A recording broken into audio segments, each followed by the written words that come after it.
Hello, everybody. Hello. Hey. Wait, there's nobody here yet. Oh, there's one. Hello, y'all.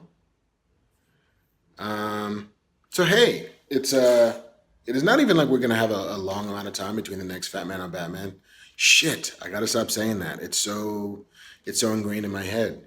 Um, the next Fat Man Beyond, the first Fat Man Beyond. Um, but yeah, we're not gonna have a bunch of time before the next one. We are taping on Saturday, and then taping another on Tuesday. But I figured I got like 45 minutes to kill before this thing that I gotta go do. I'm here in the office, the fancy Treadstone office, which looks like it's none more white and shit on the wall. Um, there's secret things over in that corner, but yeah, I figured I'm here. Let's ask some questions. So, Q&A time. Who's got a thing they want to know? Tell me something. Tell me something. Who's Terry and who's Bruce in this duo? I mean, clearly I'm Terry. Come on, man. I mean, Frankenstein with a three in there. I mean, I'm clearly Terry. He's gonna be the not at all chubby Bruce Wayne who yells at me in the corner to keep my mic high. All right, Coffee and Bronuts. Realistically, who do you think could be cast in a superhero film? On the other end, who would I love to play? Well, anybody can be a superhero, clearly, if you're going to ask me who I'd like to play in a superhero movie. I would like to play Amanda Waller. It'll never happen. I would need to transition first, but I think she's pretty boss. Um, hey, Big Hill Driving. Let's see. Henry Cavill, my thoughts. Um, I will reserve most of those for the first Fat Man Beyond, but I will say that I think he was not done any favors by the movies he was Superman in. Everywhere 001 wants to know what went wrong with the new Predator film. I don't know, I haven't seen it yet. Um, I will say that while I have been a massive Shane Black fan, I was not a massive fan of The Nice Guys. Um, I liked Iron Man 3, but not because it was a Shane Black movie per se, but because you gave me another Iron Man movie. But I love Kiss Kiss Bang Bang. I love most of the things he's written. But yeah, I'll have to reserve judgment till I see the movie. But yeah, not entirely sure. Not entirely sure. Who do I want to replace Henry Cavill? That will also be something that I talk about in the next Fat Man Beyond. But I also think that Michael B. Jordan is an interesting choice. Let's see. Blah, blah, blah, blah, blah, blah, blah. Alexander Thorpe. How would I feel in Captain Marvel? Captain Marvel who takes out Nick Fury's eye because she thinks he's a Skrull. That would be pretty friggin' rad. Yeah, fuck it, yeah. Somebody should take out his eye. Um, let's see. Future Booth Dane was in the future of DC movies. It seems as if they are sort of re-examining their plan, their slate, their reason for existence, which seems to be, as they've discovered, the future is female as far as DC is concerned. Wonder Woman 84 is happening. Supergirl is a big priority. Aside from Shazam and Aquaman, they're leaning very heavily on that stuff. The Harley Quinn movie, whatever that's going to be, Birds of Prey, which is, honestly, fine. Do that. Be the thing that the other company isn't being. Be something new in the world, and to build your shiny superhero universe around women. I mean, you could make a far worse decision. Some might argue that you already have. So yeah, DC, do that. Let me see. Jory Wea wants to know who sits on the Iron Throne. Right now, it's Cersei. Now, if the question was who will end up on the Iron Throne by the end of it, I mean, I want Arya. Arya's won all of the things. She's earned my heart. She's positively badass. So yeah, I go Arya. Trappy Jenkins, hey Mark, glad you're still going. You can't stop me, man. You can't stop me. Let me see. Dan Snaps. John Hamm as Batman. Why not? I think depends on the Batman you want because he's an old dude. at this point. And by old dude, I mean he's like 40 something, which means that how many more Bat movies you're going to get before he's too old? Um, and the reason why, I mean, even Affleck is probably a little bit older than they would have wanted to go with. But yeah, I mean, John Hamm as the sort of older Batman, the same Batman that Ben Affleck played, sure. But if you want a young Batman who's going to carry this for the next 10 years, you want to get a guy was Chris Hemsworth or Chris Evans' age when they started as Thor and Iron Man, respectively. So you want somebody in their late 20s. And I honestly don't know who that guy is. But yeah, I'm not sure. Boom Night, have I tried the new Spider-Man game? Thoughts? I tried it. I didn't play very long. I played for maybe half an hour. I kind of dug it. I mean, the fighting stuff reminds me a bit of Arkham Asylum. They just put Spider-Man in a space and have him fight bad guys in a way that makes sense, in a way that takes advantage of his agility. I haven't gotten into the story yet, so I'm not sure how dense or deep that is. But I had a good time for the little bit that I played. I've been trying to split my time at nights between writing and Spider-Man and Iron Fist Season 2. So hopefully I'll get a little deeper this coming week. Let me see. Bridget F.A. What comic book would you recommend for a woman who loves the stories but has a hard time focusing while reading comic books, but no problems with 1,000-page novels? I would recommend Y the Last Man. I would recommend Fables. I would recommend The Sandman. I would recommend Preacher. Yeah, I mean, I think that there's a lot in both of those, in all four of those things that I recommended to you. There's a lot of book there. There's a lot of story there. But they don't require knowledge of anything else. They don't require you to have this continuity mind of remembering, oh, well, where was Batman this issue? But they're all wonderful stories. They're all incredibly well constructed. They're all narratively and structurally nigh flawless. And especially Sandman is one of my favorite literary experiences of all time, was reading Sandman. So yes, cannot recommend that highly enough. Let's see. Everywhere 001. What do I think about David Gordon Green's Halloween ignoring the sequel? Smart move. Yeah, at this point, you cannot count on people coming to your sequel to a thing that was already like 6 years old, to a thing that was a sequel to a fifth sequel of a thing that started in 1977, and remember any of it. So make it its own thing at this point. Make it its own. Everybody loves the first one. Everybody remembers the basics of that first one.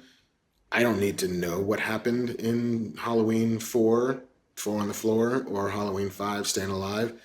All you got to know is, here's Michael Myers, here's Laurie Strode, here's what happened 25 years later, or whatever that was. So yeah, I think it makes a ton of sense. Let's see. Dr. Zay 2099 wants to know what it's like working with Kevin Smith. A little smoky, but pretty good. I have a good time. Pete Veet wants to know when we're getting the next movie commentary. I don't know, Pete. Soon, I hope. I always have a good time doing them, but they are labor intensive. But yeah, I don't think it'll be for too long. I don't think you'll have to wait too long. That's my hope anyway. Big Mickey, I'll allow it, but you watch your step. Light guy, Asian food or Mexican food or Mediterranean food? When I was in New York, it would have been Asian food, but now that I'm in LA, Mexican food. Although I do like a good gyro every now and again. Let's see. Two nerds in the basement. Do I give any shits about the Shazam movie? I didn't before I saw the trailer. I'll be honest. Didn't quite get. Shazam was never my guy, really. Like I liked what they did with him in Kingdom Come. I liked what Mark Waid and Alex Ross did with him in Kingdom Come, but he was never my go-to hero. I would never buy a Shazam comic book. But to tell me that you're going to make it like My Bodyguard, but as a superhero, that's pretty rad. That it's going to be a sweet comedy, that's pretty rad. Yeah, so I'm cautiously optimistic. So yeah, let's see. The Peter Sherlock, thank you for the congrats on Castle Rock. The response has been heartening and not quite embarrassing. I'm sure the Germans have a word for that feeling of so much enthusiasm for a thing that you hope they would have enthusiasm for, but that much enthusiasm is making you feel a little bashful. So yeah, that's the word. And yeah, I will totally check out the DC Universe service. I'm very curious about Titans. I have a couple of friends who are working on that show. So yeah, I would like to see what they're up to. I am Chase Bell. Any chance you would read a pilot of mine in your spare time? Would love your thoughts. Um, so here's the thing. I am Chase Bell, and this is in no way directed at you per se. You just happen to be the person asked the question. Um, First, but definitely not the biggest reason, is there's not a ton of spare time in my life. The time that I'm not spending in the room is time that I'm working on my own stuff, and the time I'm not spending working on my own stuff is time I'm spending with my family. Um, and those two last things can flip flop depending on the week. So there's the hours in the day are not mine, are not on my side. More importantly, is that legally, it is very, very hard for me to read something that somebody else wrote, because it opens oneself up to any number of challenges and lawsuits and issues and general headaches in a life that has probably more headaches than I needed to have already anyway. Because who's to say that I am not already working on a story or an idea that is in the same arena as the thing that you're working on. And if I read your pilot and say, "Hey, I like it, but make these 19 changes," and you go off and do that, and great, and then my thing sells, um, you could theoretically have some sort of claim saying that I read your piece of work and was inspired by it and incorporated some ideas that you had into my own thing, which I would like to believe is not true or would not be true, but it suddenly makes it a case. It suddenly makes it an issue that we have to deal with. Whether or not, you sue me and I win, or whether or not you sue me and I lose, life is simpler if that is just not a thing that I do. And most, if not every professional writer you talk to will have the same response to you, because while we love the fact that people are writing stuff on their own, people are creating stuff. I mean, if Kev is an evangelist for anything, it's do your own shit, make your own thing, find a way to put your voice in the world, and that's amazing. But it is fraught for me to become involved in any way with that thing that you want to make into the world. Except as a consumer, and if you get to make it, I'll buy it. If you do a Kickstarter for it, I'll support it. If you put it up online, I'll share it. But it is a dark, windy road for me to walk down, and there are terrors at every turn. So yes, unfortunately, I'm sorry. I am Chase Bell. But good luck. No, Meryl, I will not answer that question. Nah. Let's see. Anthony's artworks. What music album of any genre do you make a movie out of? I do Queen's Queen 2 album because it has a fantasy feel. Pardon my finger. What album of any genre would I want to adapt and make? I suppose you want it to be a concept album, right? If that's the case, I would do Janelle Monáe's Arch Android. She's been doing some amazing work in telling sort of Afrofuturistic stories in a musical space, and there's a lot of ideas there about an android that comes to life. So yeah, that's what I would do. Let's see. Josh Jones, are there any classic music movies you think could be remade for a new century? Um, you know, Trying to think off the top of my head. The problem is that I don't want to remake Jaws. I don't want to remake Raiders. I don't want to remake Terminator. Um, I think that there are there extensions to those movies. Sure. I mean, I think that you could probably tell a decent Jaws story today, but I would not want to remake Jaws, because there's no upshot to it. Like, it's a perfect thing already. Raiders is a perfect thing already. Remaking it, trying to replicate greatness is a recipe for disaster. So yeah. Um, let's see. Black Irish 83. What's my opinion on Cyborg and the New 52? I must tell you, Black Irish, I have none. I was never the biggest Cyborg fan. I tried to keep up with the New 52, but that was a fool's errand for me. So I don't really have one. I was impressed with Ray Fisher in Justice League, only because I don't care about that character very much, and so he's kind of made me care about him. and his attack on the character was interesting and not quite what I expected. So it's not that I don't want more Cyborg stories. I just couldn't tell you which one of them they should choose, and that was a mouthful. Nate Lester 13. Who's my favorite Bond? Sean Connery with Daniel Craig as number two. Let's see. Phoenix 84. Any interest in seeing a Warriors remake? You know, I not really. Only because, I wouldn't understand the context for it. Like it is such a New York story, told during a time and about a time that was all about sort of warring rival gangs in New York that don't exist that way anymore. Um, so if it's a remake and you're just going to do it again in the '70s, I don't know why I don't that doesn't argue for its existence in a way that makes it worthwhile for me. Um, but I don't know. I'm sure somebody has a great take for me on an urban odyssey story. Um, but I don't have one myself. Sorry, man. Everywhere 001, easiest and hardest parts of screenwriting. Easiest part, not writing.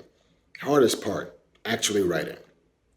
Um, Now, if you asked me, because it's easy to not be doing anything, um, if you ask me the parts that I enjoy the most, I would say the early part of screenwriting when you're still dealing with the raw clay of it all, when it's here's this world that I love, or here's this character that I love, or here's the germ of a story I want to tell, and fleshing that out and building it out, and beginning to when you're in that point where, like, if you remember your astrogeometry or astrogeology, when planets begin to form and it's just all swirling hot rocks and magma, and they're all kind of smashing together in ways that make sense, and some don't, so they fly off of the planet, but you're slowly accreting a ball of story, and watching that take shape and helping to get that to take shape is my favorite part of it. That and writing the action scenes, which is fun. My least favorite part is it's always act two, it's always the middle, and it's always for me like the fourth pass on a script. Like the first draft is hard, but at least it's done, and you can take some solace in that. The second draft, you know what needs to be fixed, you know how to change, you know how to make it better, and then you give it to some friends, and they give you notes, and then you can implement those notes. But after a while, the continuing to hammer at something over and over and over again and trying to make it better incrementally, um, after a while, you're just like, I don't know what to change here to make it be anything. I'm just moving commas around, and that is a kind of waste of time.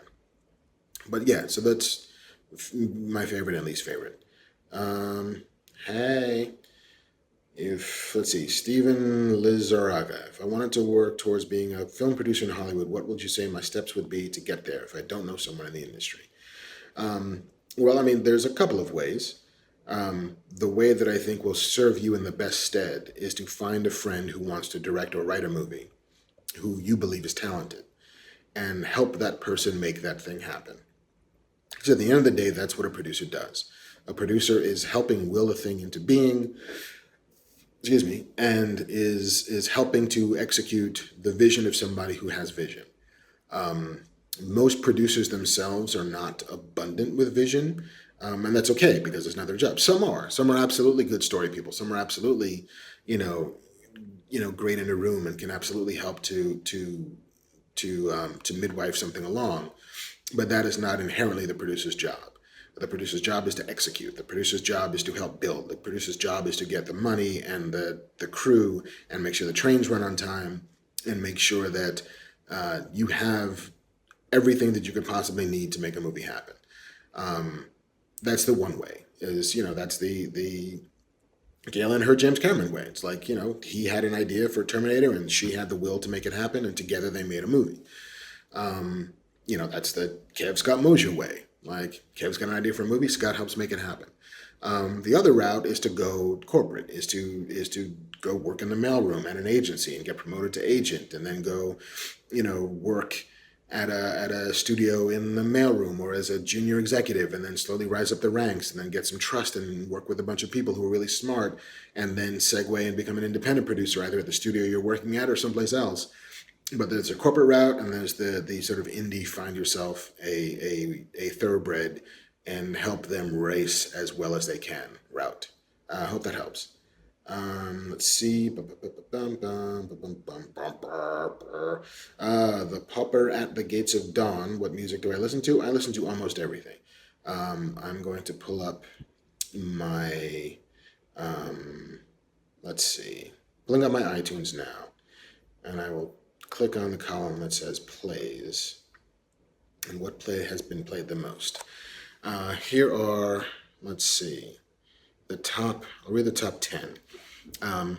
Bell Bottoms by the John Spencer Blues Explosion off of Baby Driver soundtrack. Black Skinhead by Kanye West. Doing It to Death by The Kills. Hey Kids Boomaye by Run the Jewels. Don't You Worry About a Thing by Stevie Wonder. Track 17 off of the John Wick 2 soundtrack. Love and Happiness by Al Green. Are You Mine by Arctic Monkeys, followed by Arabella by Arctic Monkeys. And then the next three are Beyonce, Hold Up, 6 Inch, and Formation. So basically I listen to kind of everything. Soundtracks, R&B, rock, rap, classic, you name it. If we got a little further down in there, we would get to the Hamilton soundtrack. But yeah, so it's a little bit of everything. Blah, blah, blah, blah, blah. Coffee and Bro Nuts again. What is a fandom that people would be surprised I am a part of?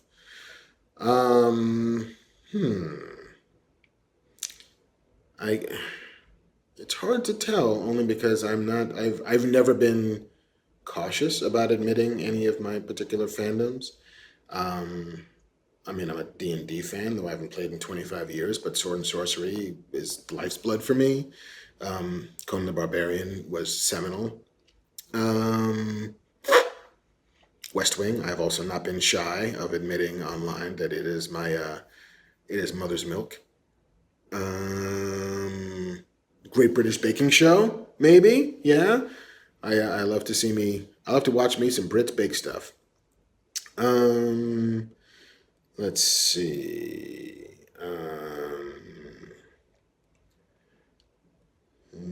Phoenix 84. No, I haven't boiled any geckos lately. I've been in recovery for that, so thanks for triggering. Let's see. Blah, blah, blah. Foghorn 37. DC animated movies. Do you watch them? Wow, that was very Jules. English, motherfucker, do you speak it? I don't watch many of them. I watched a bunch, a few years ago, but I haven't seen like the last 10 or so. So yeah, man, I'm sorry about that. Let's see. Questions. Travis Teaspoon. Can I think of any show that has had as bad of a first season as Iron Fist that had a good season 2 turnaround? I still haven't. I'm only an episode and a half into Iron Fist season 2, so I can't say for sure what it is. But I will say that Parks and Recreation, the first season is god awful, and the second season begins the run of one of my favorite sitcoms ever. And I think, depending on how you feel about Seinfeld, do not go watch those first 8 episodes because they're horrendous. I think there are absolutely shows that have found their footing, but most of those shows did so in a entertainment ecosystem that was not as clogged as this one is. There are too many shows. There's some 400 some odd scripted TV shows on the air any given year, compared to the 50 or 60 that were on the air when Seinfeld started, or even the 200 that were on the air when Parks and Rec started. So the competition for eyeballs is so steep. Counting on a second season to get better feels ill-advised, to say the least. So yeah, I hope Iron Fist season 2 is good, but most shows don't get that second chance. Let's see. Protagonist Radio. How would Marvel Studios Bear introduce Namor in a post-Aquaman movie world? Or maybe that should be best. Um, I'm not sure, but I think I think if you're going to introduce Namor, it asks for you to be introducing the Fantastic Four at the same time. Um, but I think there's and I don't know what the Aquaman story is either. But I think if you're introducing Namor, you introduce him as a bad guy. So, introducing a king of Atlantis who's done being the king of Atlantis and wants to be the king of the world, that's a pretty good start. I would watch the Atlantis rising, um, you know, conquering like Genghis Khan, um, the the world of the dry land or Earth, and then somebody's got to stop him. That's I mean maybe, yeah, maybe.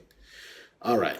Blah, blah, blah, blah, blah. Let's see. RJA 8907. Thoughts on Burt Reynolds' death?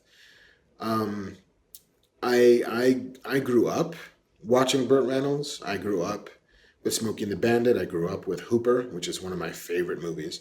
I grew up with the Cannonball Run, which I think might have been the first time that I ever saw him. Um, I like that he liked being an actor. I like that he seemed to be having the most fun ever at being an actor. He was better than anybody gave him credit for, but had more fun than anybody I think understood. Um, and I think that he was a rare bird in that he was the most popular movie star in I think the 70s and 80s perhaps. Um, and it's an astonishing run. And he did such great work, even in stuff that didn't need to be great. But and I feel like we could use somebody like that. I think Clooney of 10 years ago was the closest we had to that, which was a guy who was handsomer than he had any right to be, but also a better actor than anybody really thought he was until he proved it, and just seemed to be and knew exactly who he was, and had spent time in the quote unquote ghetto of Hollywood before he made it big. So always appreciated every opportunity that he got and seemed to be having the most fun doing it. Um, so yeah, he will be missed, and I miss that kind of actor. Um, I miss those kind of movies. Just we're having a good time. There's the pressure on it being phenomenal isn't that high, but the good natured spirit of it is what makes it work. So yeah, he shall be missed. Matt will post favorite Lethal Weapon. Lethal Weapon one. I mean, I like two. The hot open of two is great. The middle of the car chase, but yeah, no, one's my favorite. Um, let's see. Jessica Faith, ex Jessica Faith X, watching while nursing my week old son. Any advice for a new mom about raising a man in this world? Um, I it is hard to know before you meet the man that man is going to be. Um, but I would teach him to not be afraid of who he is, to not be afraid of how he feels, um, to be humble, but let motherfuckers know. When he's good at something, don't rub it into people's faces, but prove how good you are at it. Um, and to remember that every person you meet and everything you do is a step on the ladder of getting to where it is you want. Um, always forward. Let's see. Foghorn37. Do I watch Lucifer? Yes, I love Lucifer. It is one of the few shows that I watch almost live, um, because I have a love for sort of goofy cop buddy shows, with some supernatural element.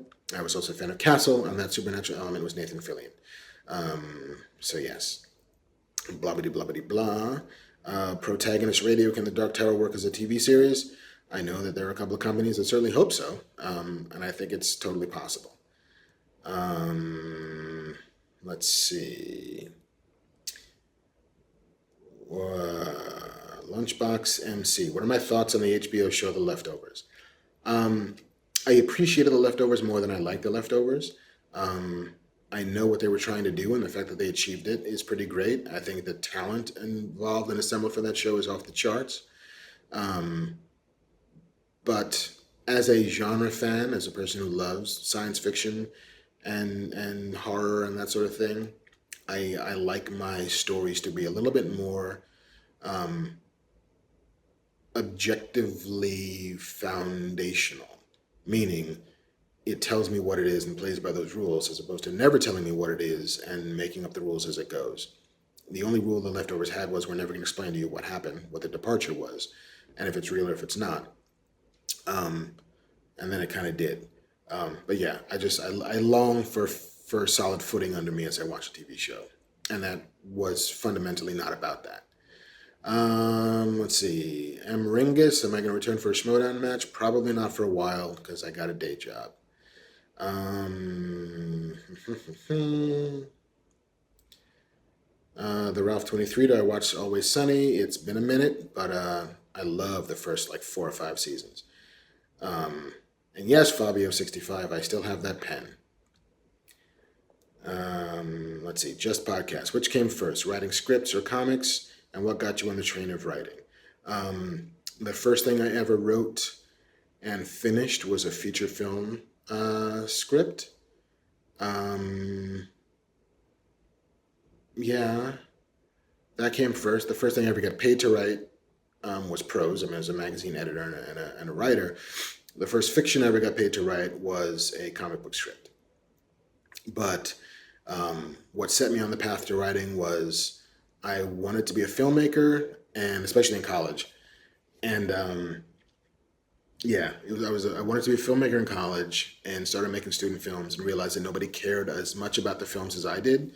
So assembling people to get them done was hard. Even when I got to assemble them, it never turned out exactly the way I wanted it to, except on the page. The page you have total control over as a writer. It lives and dies by your ability, not anybody else's lack of enthusiasm or commitment. So that's what made me want to be a writer. So it was always going to be as I saw it in my head. Blah blah blah blah blah. Have I? No, I've never. Sorry, Lot Norm. Not never listened to Victory Boyd's album, The Broken Instrument. Um, let's see. Welcome to the Rock. Hey Nate. Um, Protagonist Radio. Do you think America would be down for an American Battle Royale remake? Well, I mean that's the Hunger Games, so clearly they are totally down. Um, let's see. Sleepy Smile 034. Is there another Smodcast show you would like to guest on? The Mothership, man. Get me in the Smodcast, yo. Boom. On One Media, favorite video game I've ever played. Um, wow. Gauntlet. I've never felt quite as nervous playing a game as Warrior needs food badly. Um, let's see. I know, like guy, I know you're a chicken, but what kind of horror would I create? Um, Black Mirror kind of horror, technology horror, the shit that the shit that scares you that's all around you. Not about the jump scare, but totally about the finding the ordinary awful. Yeah, we'll do that. Nate Gonzalez, what's your go-to song when writing, or is it just a feeling? I don't have a single song that I write. 9 times out of 10, it's a soundtrack. Just because it's not even true. Because if I'm in the zone, the words don't bother me. But if I'm writing an action scene, having like action music on in the background helps. If I'm just kind of spitballing, then it kind of doesn't really matter. Kind of doesn't really matter. Let's see. Barachu, do I use a format program to write scripts like Final Draft? Yes, I do use Final Draft. It's awful. It's a horrible program that's way too expensive and should be continually updated for free instead of having to pay for upgrades. But it's also the industry standard, so you're a little trapped by it. That said, Fade In has software people like. Scriptwriter has software people like. I haven't tried yet, but I'm going to shortly. Highland by John August is a pretty good script formatter, I've been told. So yeah. Yeah, Final Draft is the standard, but hopefully not for much longer. Let's see.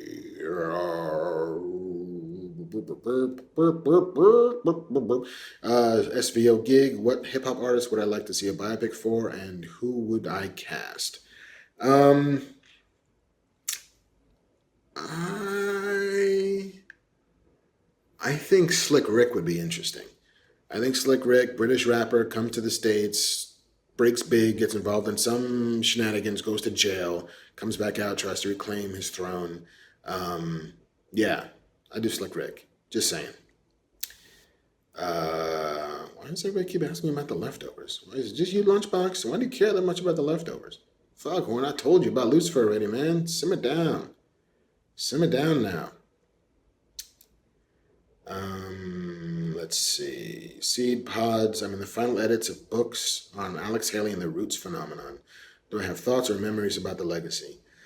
Um, I remember watching Roots when it first aired, way back when in the day.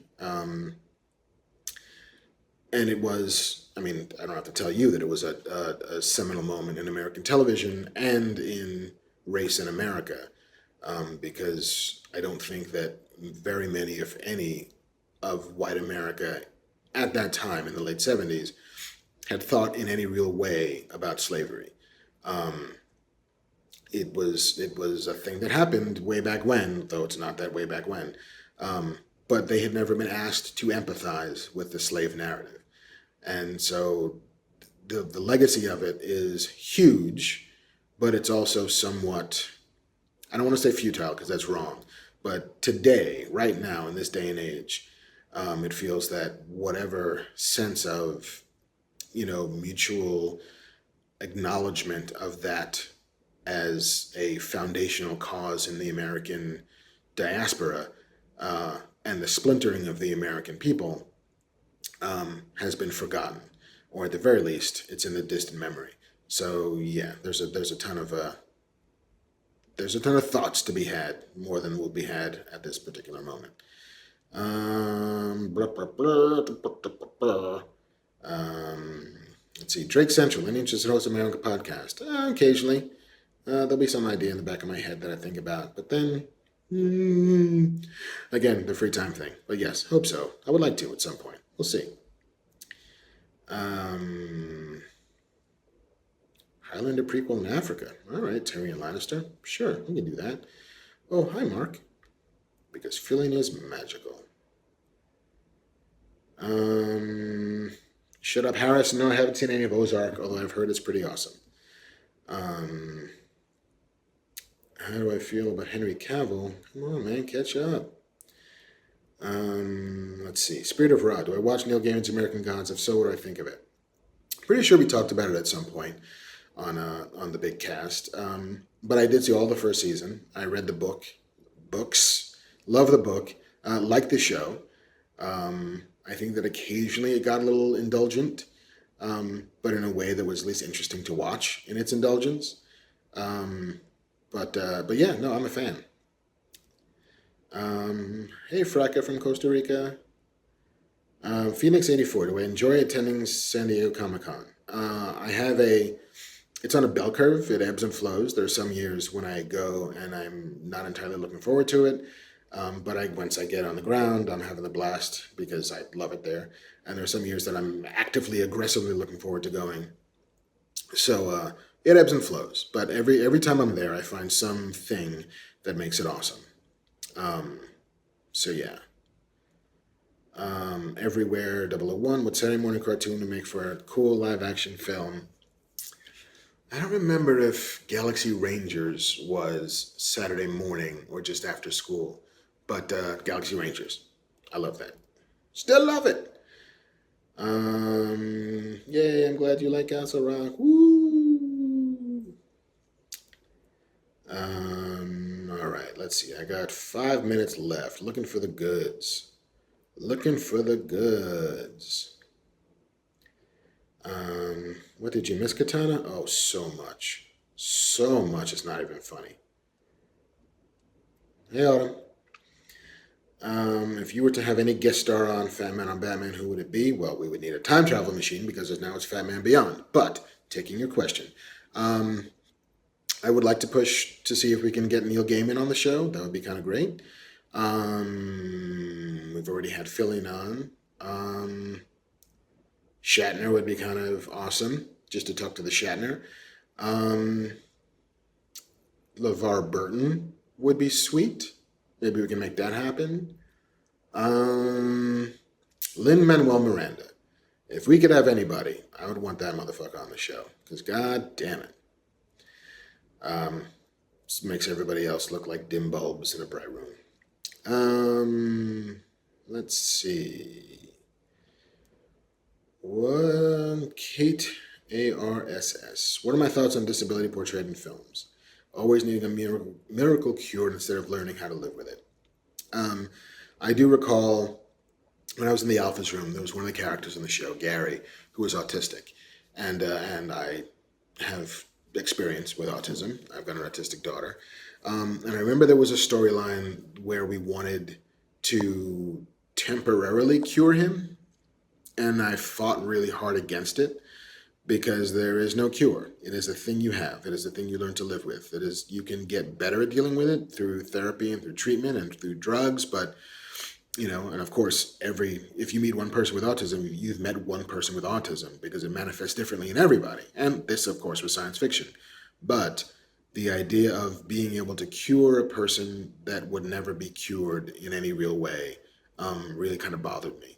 So yes, I do not like the sort of miracle cure storyline unless it's a fantasy disease that you're making up and you're coming up with a reason why you've figured out how to cure this magic disease. But if it's a real thing in the real world, no, that doesn't quite work for me. Let's see. Let me fast forward a bit. His Walks with Purpose. We have had Grant Morrison. He is pretty great. Let's see. Romy71891. When are you and Kevin going to do a show at C2E2? It's funny. I would love to do a show at C2E2. I would love to do a show almost anywhere. It requires somebody booking a show. It requires somebody reaching out and saying, hey, we would love for you guys to do a show at our comic book convention.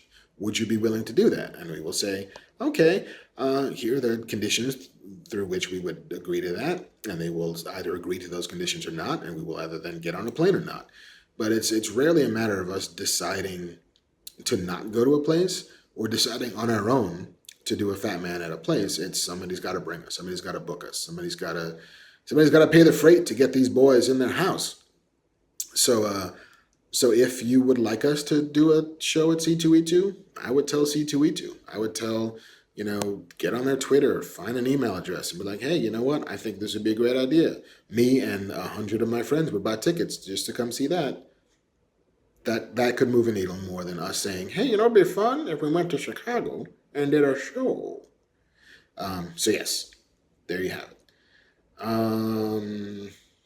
D. Crownson, would I rather watch Harriet Tubman Demon Slayer or Black Buffy reboot?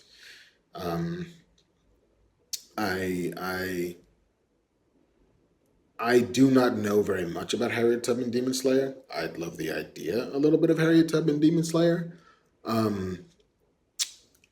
But that also feels to me a little bit like Abraham Lincoln Vampire Hunter, which wasn't that great. I would just like a Harriet Tubman movie.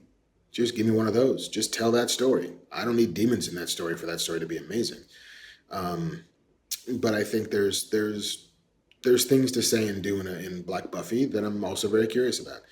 I could go either way. Let's see. Am I up to date on any comics or trade rating anything? I am so far behind on comics, it's not even funny. And I will just cap my embarrassment right there. Hey Cheyenne, Yellow Hammer needs a support group from the show. I don't know which show, but okay. I think, my friends, I will have to call it here. Yeah, I gotta go do a thing at 6:30 and it's 6:15 and I gotta be on my way. But this was fun and we'll keep doing these. And hopefully this will end up in the feed and For those who were not part of it, you will get to see what you all missed. Or maybe you won't. Maybe this is just for you. I don't fucking know. I can't see into the future. I wish I could. I would have made far less mistakes. But yes, you guys have fun. You be good. I will see you. I will see you when I see you. All right, guys. Bye.